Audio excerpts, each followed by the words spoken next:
சேலம் ராஜகணபதி கோவில் குடமுழுக்கு விழாவையொட்டி 1008 தீர்த்த குடங்களுடன் ஊர்வலம் நடைபெற்று வருகிறது. கூடுதல் விவரங்களை செய்தியாளர் மோகன்ராஜிடம் கேட்டுப்பெறலாம். மோகன்ராஜ், வணக்கம். 1008 தீர்த்த குட ஊர்வலம் காட்சிகள் பிரம்மாண்டமாக இருக்கின்றன. இந்த கோவிலோட சிறப்புகள் என்னென்ன? கூடுதல் விவரங்கள். தமிழ்நாட்டுக்கு வலம்புரி விநாயகர், அதாவது கற்பக விநாயகர் என்று பிள்ளையார்பட்டி விநாயகர் போற்றப்படுவது போல சேலம் மாவட்ட மக்கள் முழு முதற் கடவுளாக வணங்கி தொழக்கூடியது இரண்டாவது அக்ரஹாரம் பகுதியில் அமைந்திருக்கக்கூடிய ஸ்ரீ ராஜகணபதி கோயில்.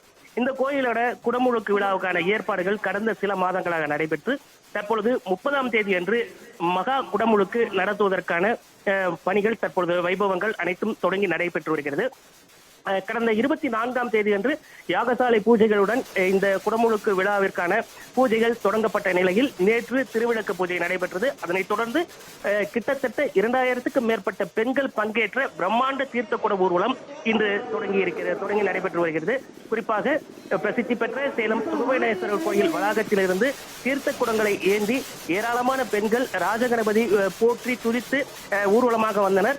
ஈஸ்வரன் கோயில், சுகவனேஸ்வரர் கோயிலிருந்து தொடங்கிய இந்த ஊர்வலமானது இரண்டாவது அக்ரஹாரம் வழியாக சென்று மீண்டும் கடைவீதி வழியாக வலம் வந்து ஆலயத்தை வந்தடைந்தது. இந்த ஊர்வலத்தை பார்த்தோம் அப்படின்னாக்கா யானை, குதிரைகள், ஒட்டகங்கள், ஜல்லிக்கட்டு காளைகள் என அனைத்து விதமான வைபவ அணிவகுத்து வருவதற்கு வர பின்னாலே கிட்டத்தட்ட 3000 முளைப்பாளிகை மற்றும் தீர்த்த குடங்களை ஏந்தியபடி ஏராளமான பெண்கள் ஆலயத்தை வந்தடைந்திருக்கிறார்கள்.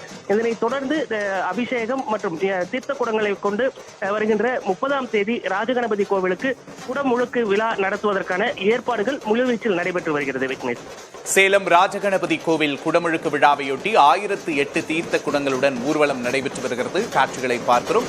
கூடுதல் விவரங்களுக்கு நன்றி மோகன்ராஜ்.